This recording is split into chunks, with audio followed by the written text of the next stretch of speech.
asikna. Kayak ki plaser. Assalamualaikum warahmatullahi wabarakatuh. Waalaikumsalam. Alhamdulillah wa syukurillah wala haula wala quwwata illa billah wa ala alihi wa sahbihi wa mawalah amma ba'd.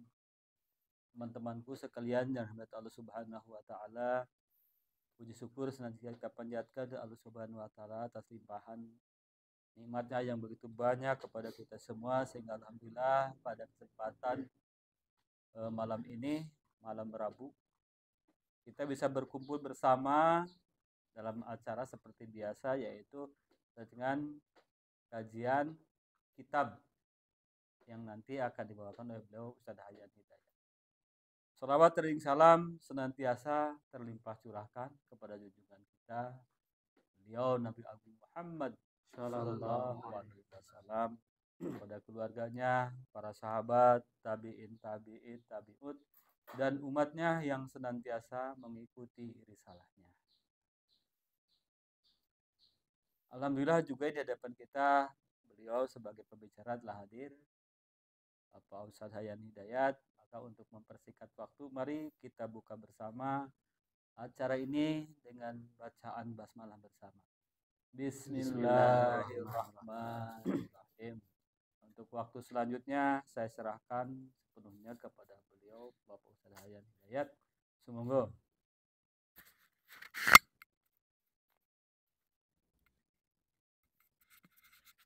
Assalamualaikum warahmatullahi wabarakatuh. Bismillahirrahmanirrahim. Alhamdulillahilladzi nahmaduhu wa nasta'inuhu wa nastaghfiruh wa na'udzu billahi min syururi anfusina wa min sayyiati a'malina may yahdihillahu fala mudhillalah wa may yudlilhu fala hadiyalah. Asyhadu an la ilaha illallah wa asyhadu anna Muhammadan abduhu wa rasuluh. Wassalatu wassalamu ala sayyidina wa habibina wa syafi'ina wa karimina maulana Muhammadin sallallahu alaihi wasallam wa ala alihi wa sahbihi ajma'in. Amma ba'd. Fa ya ayyuhal hadirun rahimakumullah. Pada malam ini, malam yang mudah-mudahan penuh barokah, Allahumma amin ya rabbal alamin, kita masih dipertemukan dalam rangka untuk mengkaji tentang menambah sakofah kita terhadap Islam. Tentunya karena kita selaku umat Islam itu, maka yang diperdalam itu pemahaman-pemahaman tentang Islam. Nggak mungkin kita selaku umat Islam malah memahami tentang sakofah di luar Islam. Nggak penting ya bagi kita. Yang penting adalah bagaimana kita dalam menjalani kehidupan ini sesuai dengan perintah atau menjauhi sesuai dengan larangan. Jangan malah kebalik, ketika dilarang malah dilakukan, ketika diperintah malah ditinggalkan. Itu sekarang banyak. Atau kadang malah ketika perintah itu disamarkan. Itu kan menurut lo, itu kan menurut kamu, itu kan bukan menurut saya. Kalau pandangan saya berbeda. Nah, dalam kitab ini dikatakan al-istighraqo asyamila li ahadil anbiya'i au qala anna bari'un minallah. Ini masih ada kelanjutannya dengan yang kemarin. Au qala ta ngucap sapa siwang anna bari'un minallah, ana utawi ingsun iku bari'un lebaran. Wis rampung pol. Minallah saking Gusti Allah, aku harus ora hubungan maning karo Gusti Allah. Kuwi pada baik tadi dengan kata-kata yang ketika ada perintah dari Allah malah diabaikan. Apa bentuk perintahnya? Yang sekarang itu banyak diabaikan. Kalau sholat mereka sholat, puasa melakukan, haji berlomba-lomba sampai ngantri, ya kan? Umroh setiap hari mungkin ada yang berangkat. Kurang apa coba kalau di negara kita itu? Kaitannya dengan kalau babagan ibadah itu mungkin sudah apa ya udah bengkanannya cukup, dan kalau ibadah itu bukan hanya sholat, ya, ziarah wali songo juga giat, ya, ziarah maring wong tuane tayembu, istighosah giat. Tapi ketika zikir manakib, nah, itu kan sifatnya bukan wajib tapi sunnah. Ya. Ziarah itu juga bukan wajib tapi sunnah. Tapi seolah-olah itu ada unsur wajib di sana. Seolah-olah. Bahkan ketika misal di wilayah ini semua pada berangkat ziarah, hanya satu yang tidak, itu kayak malah dikucilkan. Ah, itu orang nggak umum, yang lain mah pada berangkat, kamu mah enggak, itu kan. Padahal dua sangu, itu kan.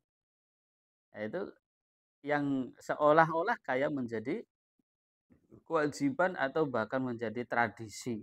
Jadi setiap tahun harus mengadakan ziarah. Itu kan jadi kayak tradisi, terutama bulan-bulan Maulid, ya. Bulan Maulid ziarah ke para wali. Boleh ziarah para wali, untuk mengunjungi para wali itu dalam rangka untuk kita ya tepaktilas bahwa para wali itu berjuang untuk menerapkan syariat Islam dulu seperti apa. Yang jelas-jelas berjuang itu semua para ulama terdahulu itu memperjuangkan yang sama, untuk memperjuangkan tentang syariat, memperkenalkan tentang hukum-hukum kepada masyarakat. Nah, kita juga dalam hal ini sekarang posisinya harus sama. Selaku umat Islam itu dari dulu, dari zamannya para nabi, para aulia, ya, ke bawah terus para ulama dan para pengikut-pengikutnya itu harusnya sama, memperjuangkan tentang penerapan syariat.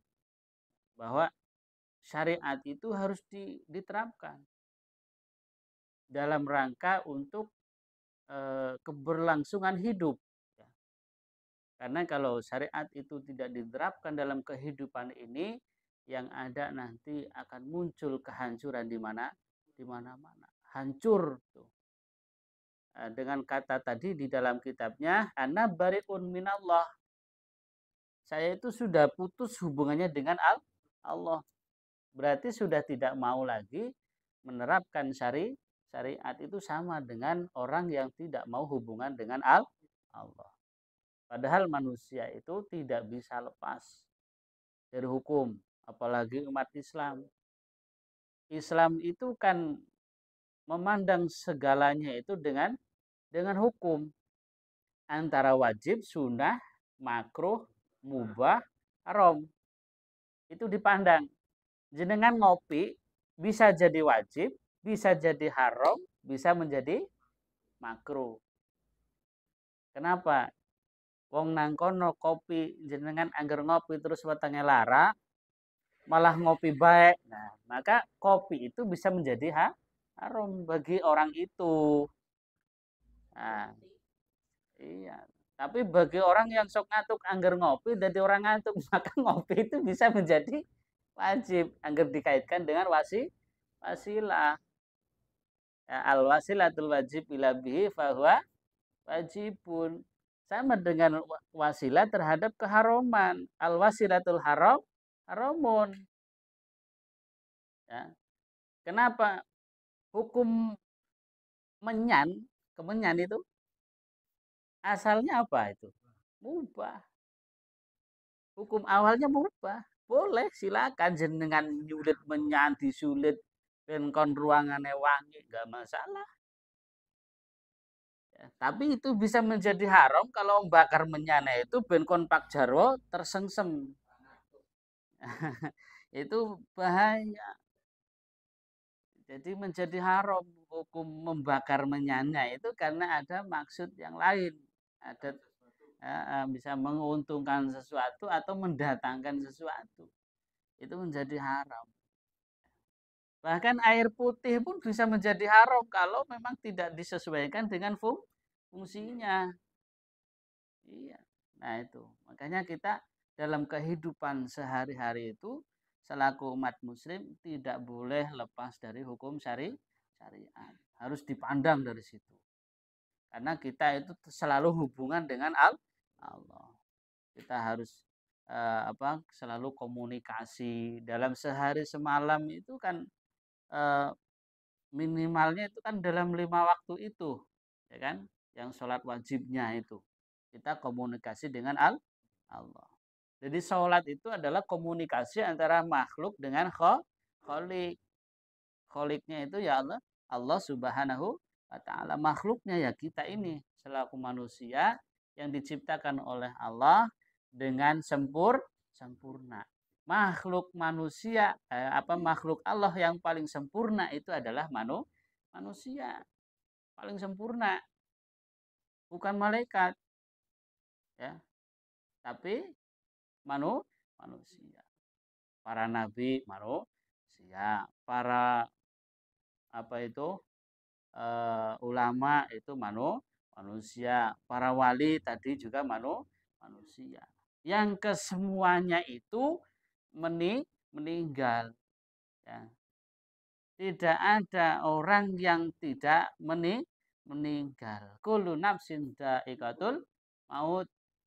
Jadi kalau ada yang bilang ini wali ini tidak mati, ya, asyurib, ya, maka ketika kita mendatangi, apa fungsinya mendatangi makamnya kalau dia itu masih hidup? Belum bukti ada makamnya kok masih hidup gimana?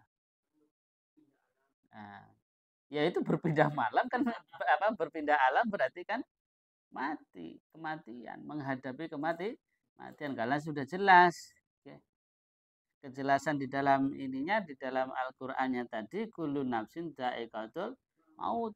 Jadi semua yang hidup, yang pernah hidup di muka bumi ini pasti akan mengalami mati. Nah, tidak terkecuali semua, bahkan malaikat sing niup trompet pun akan mati. Wis tiup trompet mati.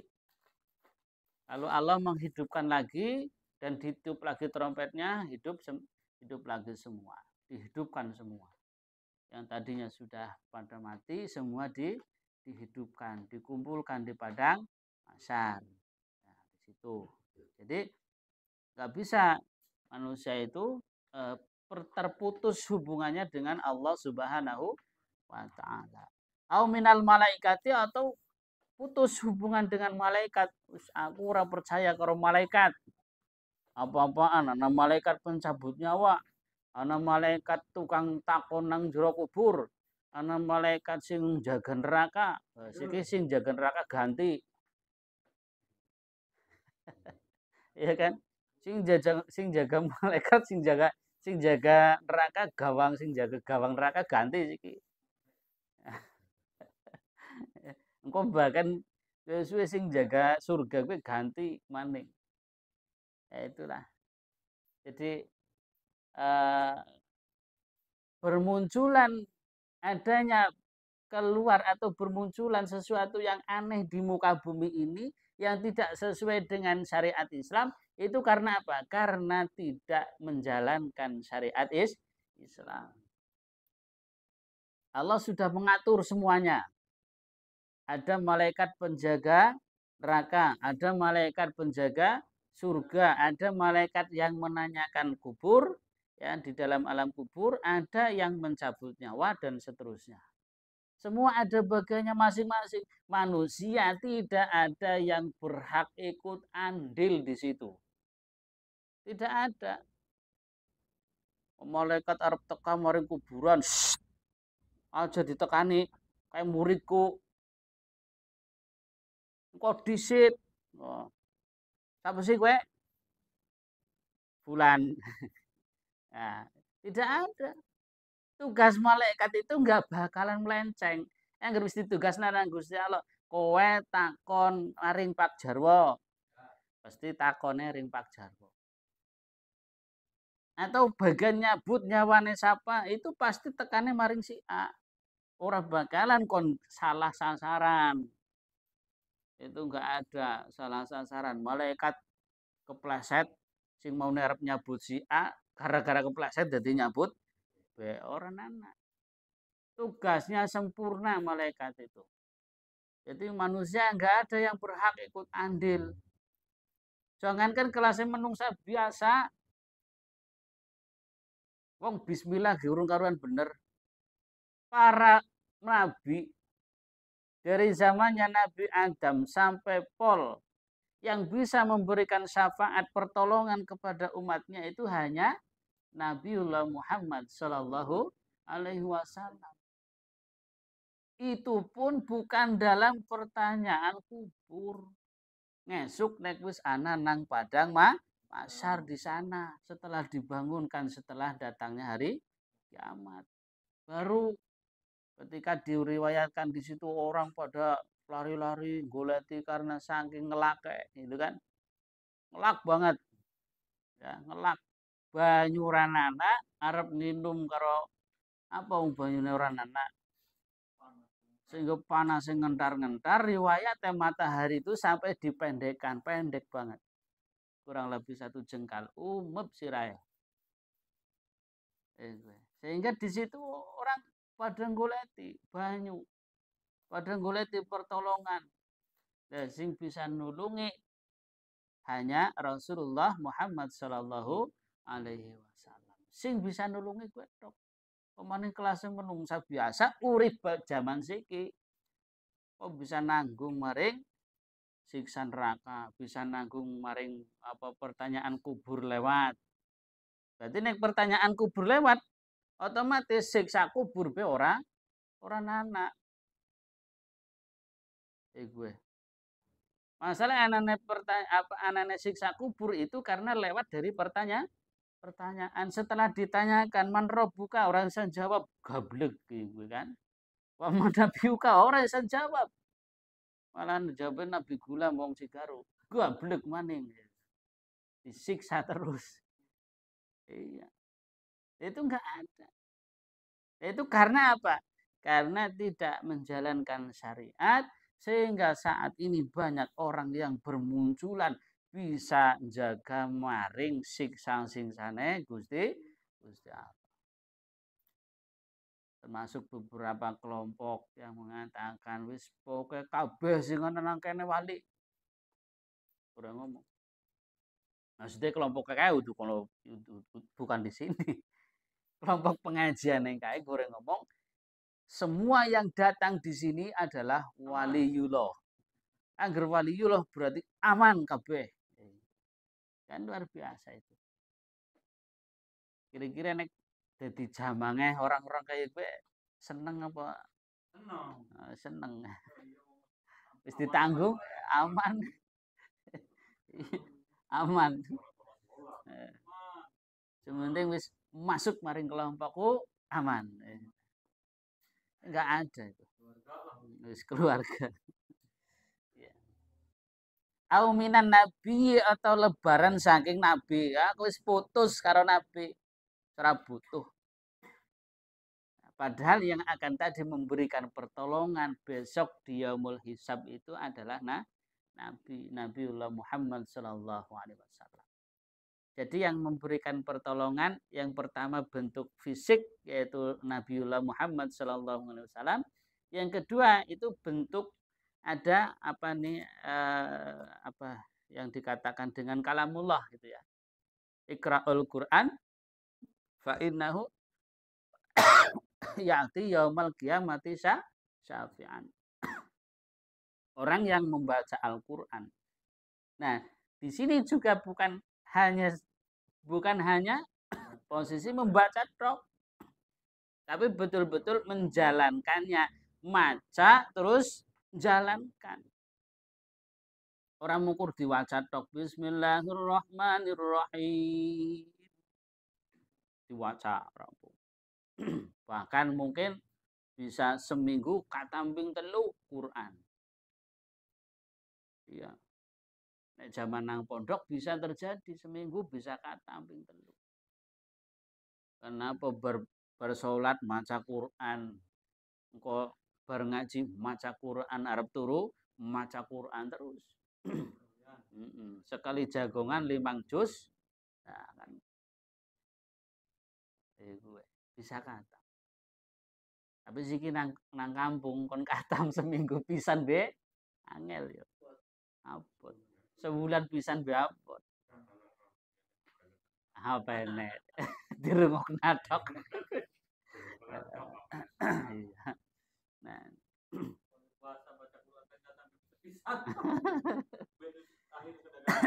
Wis apik ya. Nah, jadi ikra'ul Qur'an fa innahu ya'ti yaumal qiyamati syafi'an, yang akan memberikan syafaat itu tadi ketika orang yang membaca Al-Qur'an plus dengan mengamalkannya, mengamalkan Al-Qur'an.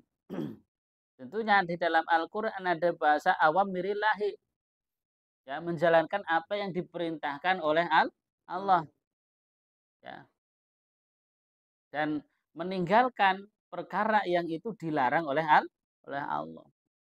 Contoh, kalau manusia di muka bumi ini semuanya pada sadar tentang perintah dan larangan Allah, Allah sudah melarang judi.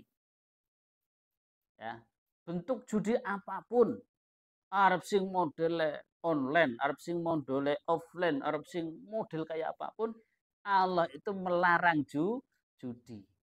Karena judi itu menyengsarakan diri sendiri ataupun terhadap orang lain. Tapi ternyata apa sekarang? Sudah banyak korbannya judi-judi, baik judi online yang bentuk slot, bentuk apa itu nomor apa dan lain sebagainya. Banyak banget judi lah itu. Paling banyak itu kalau sekarang mungkin yang lagi viral itu slot, ya kan? Sehari itu bisa, sehari semalam itu bisa sampai ratusan juta itu habis duitnya, rampung. Dan kemarin itu yang viral, anak muda usia berapa itu masih SMP ya, itu gantung diri coba gara-gara slot. Tadi ada nah itu.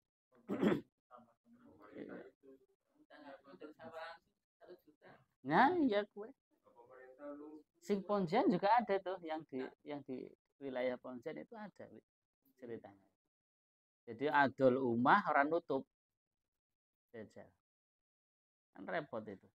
Dan banyak lagi nanti korban-korban yang berjatuhan itu kalau tidak segera untuk apa itu yang diatasi. Yang bisa mengatasi hal ini tentunya bukan kelas dewe, yang seharusnya itu adalah yang berkompeten di dalamnya. Siapa itu? Pemerintah. Jangan malah sekarang itu pemerintah kayak membentengi.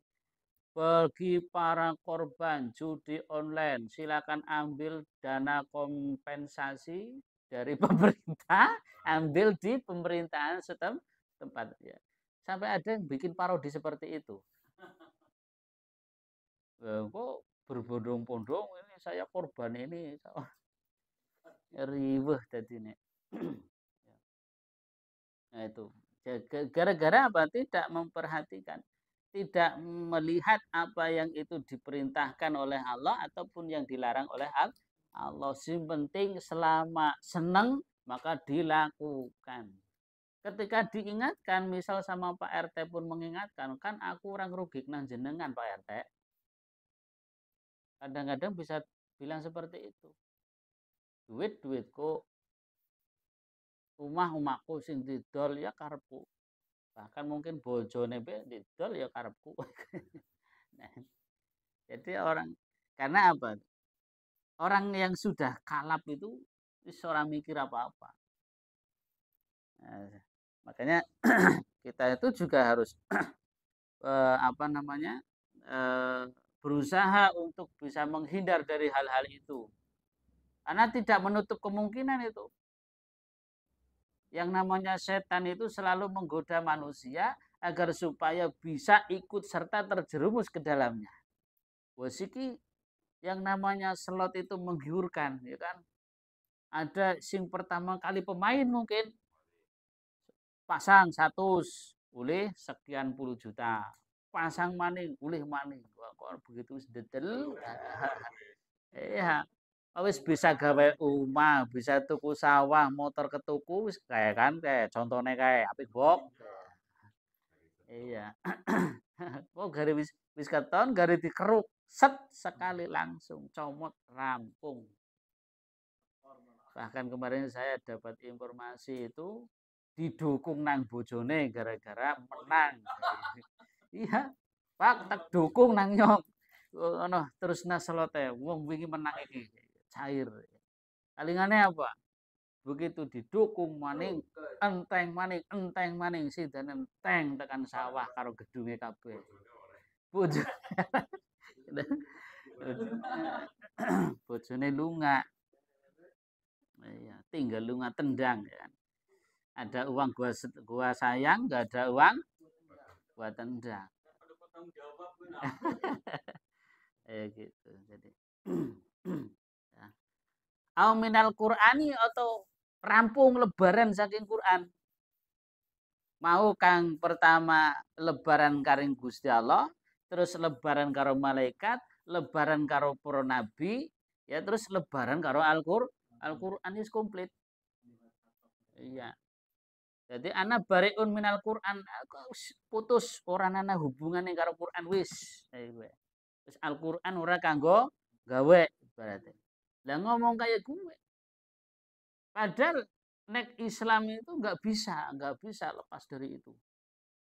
Islam itu ya pasti nek Quran, hadis, ijma dan kias kowe kus pakem ora oleh meleset kang kono. Nganggo Quran tok ora nganggo hadis ya ora dadi siapa lo ya kan wong para ulama be tetep nganggo hadis ana wong kiai sing ngomongna bahwa aku secara percaya karo hadis ya wis bakalan sesat itu. Mulane yang diselamatkan oleh Allah ya pada akhir zaman itu nanti adalah satu golongan yang mereka itu benar-benar menjalankan Al-Quran, hadis, ijma dan qiyas. Jadi bukan pengakuan, tapi yang betul-betul menjalankan itu. Menjalankan Al-Quran, hadisnya, ijmanya, qiyasnya itu benar-benar dijalankan. Jadi istinbatul hukminya itu menggunakan tadi 4 perkara tadi. Antara Quran, hadis, ijma dan qiyas itu istinbatul hukmi diambil tuh dasar-dasarnya dari situ. Ya, kenapa judi haram ada di dalam Al-Qur'an? Ya. Kenapa daging-daging yang khinzir, celeng termasuk anjing itu diharamkan karena ada di dalam Al-Qur'an dan hadisnya. Orang ngomong Quran tok, Quran anak asu, gitu kan? Anak khinzir. Nah itu makanya nggak bisa terputus dari Al-Quran, hadis, ijma dan qiyas. Jadi nggak bisa anak bariun minal Quran. Au minas syariati atau anak aku gue lebaran dari syariat Islam. Lebaran dari syariat. Jadi wis orang nganggo hukum wajib, sunnah, makruh, mubah, haram, wis ora dinggo. Jadi arep madang, arep nggolet rezeki, arep ngapa wis ora dipikir. Oke sih penting esuk yang mulai. Mbuh gue cara nipu, mbuh gue cara nyolong, mbuh gue cara apa wis ora penting, sing penting esuk aku oleh duit. Nah. Jadi pola pikir yang seperti itu bukan pola pikir Islam. Bukan pola pikir yang biasa ngaji. Bukan pola pikir orang yang dekat dengan para ulama, para kiai. Ya. Ataupun para habaib misalnya. Kita dengan habaib itu kan hormat, takzim. Tapi bukan berarti kita harus mengikuti ketika habaib atau ulamanya itu salah. Kita hormat terhadap ulama karena al ulama warasatul anbiya, tapi ulama yang benar-benar menjalankan syariat Islam. Kalau ulama yang menolak syariat Islam ya kita nggak ikuti. Karena di ujung-ujung apa namanya menjelang akhir daripada kehidupan ya dikatakan bahwa min asrotis sa'ah, di situ ulama itu memang terpecah menjadi dua antara ulama su dan ulama salaf. Ulama sing bener yang ahli sunnah wal jamaah menjalankan Al-Quran, hadis, ijma dan kias. Tapi nek ulama su walaupun mereka pinter yang gonggoroi, pinter yang nglemboni wong, gue ngajak wong ben kon supaya jadi pengikutnya, setelah jadi pengikutnya dimanfaatkan. Pak Wawan sodako pira? 1 juta, 1 miliar, surga ngesuk. Wah, salaman. Nah, salaman. Ya kan? Iya. Pak Nanang punya usaha apa? Kira-kira usaha sing arep diweken ki sing ndi? Lar bodol. Nah, surga salaman. Mas Warno balong di sing arep diweken. Iya. Jadi pengajian sewengi kowe bisa nggawa balik duit pirang-pirang. Nah, jadi ulama itu bukan porsinya untuk ke situ. Ulama itu untuk menyadarkan umat agar kembali kepada jalan Allah. Itu yang dikatakan ahlus sunnah wal jamaah. Jadi selama hukum syariat itu tidak diterapkan di muka bumi ini, pasti akan ada kesesatan di mana-mana. Pasti akan ada kerusakan di mana-mana. Yang membuat rusak itu siapa? Ya. Rusak dan tidaknya bumi ini kan tergantung daripada manusianya.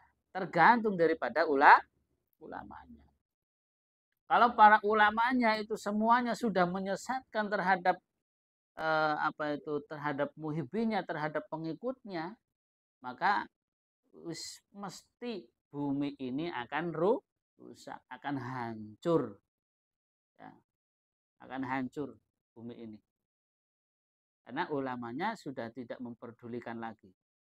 Ulamanya ya pada baik, antara halal haram tidak tegas. Yang haram kadang-kadang masih ada samar. Ini kalau dipoles sedikit maka menjadi haram. Poles titik. Jadi ben kon ora haram mandan dipoles. Nah itu jadi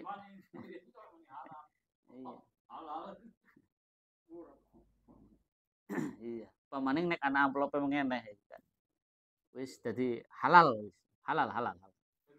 Darurat. Ya darurat. Nah, kok jangan-jangan dalil makluman minad dini bidarurat engko kowe yo ora pas gitu. Jadi hukum syariat harus diterapkan au minal islami atau lebaran saking Islam itu komplit. Kang pertama dari Allah, terus dari malaikat, dari nabi, dari Quran, dari syariat, dari Islam. Wis rampung. Angger wong wis kaya gue, wis orang mikiri kabehane, maka sudah tidak lagi dia itu diakui sebagai Islam wis blas wis ora. Priwe? Karo Quran orang ngandel, karo nabi orang ngandel, karo Gusti Allah ya orang ngandel, karo malaikat ya orang ngandel maning, karo syariat orang ngandel, karo karo Islam apa maning wis orang ngandel. Terus orang agama-agamaan pokoknya mah. Seorang anak agama-agamaan. Arab Islam ngono, Arab Katolik ngono, Arab Kristen ngono, ora penting. Sepenting aku apik karo pada menungsa wis rampung damai. Nah, itu tidak cukup. Dan sekarang itu banyak juga kelompok yang seperti itu. Sepenting aku apik karo tangga, apik karo batire. Orang nyolong, orang ngutil, orang nipu, kan? Wis apik. Wong sing dinilai mak itu, tidak ada yang lain. Oh, nggak bisa. Nah, apalagi sekarang itu memang banyak dibentur-benturkan. Sing sholat, sing sok pengajian, sing apa aktif apa. Itu rungkar-rungkan. Belum apik orang podo-podo menungsa. Nah, padahal standar daripada soleh dan tidak solehnya di hadapan Allah itu bukan perlakuan antara manusia dengan manusia, tapi menjalankan perintah Allah dan menjauhi larangannya. Gue wis luar biasa, karena Allah juga memerintahkan hablum minan nas. Jadi bukan hanya sebatas hubungannya antara manusia dengan manusia dong, tapi Allah justru memerintahkan hablum minan nas. Hablum minallah, hablum minan nas. Hubungannya antara manusia dengan Allah, hubungannya antara manusia dengan manusia. Ada apa ya, Wong? Bentar.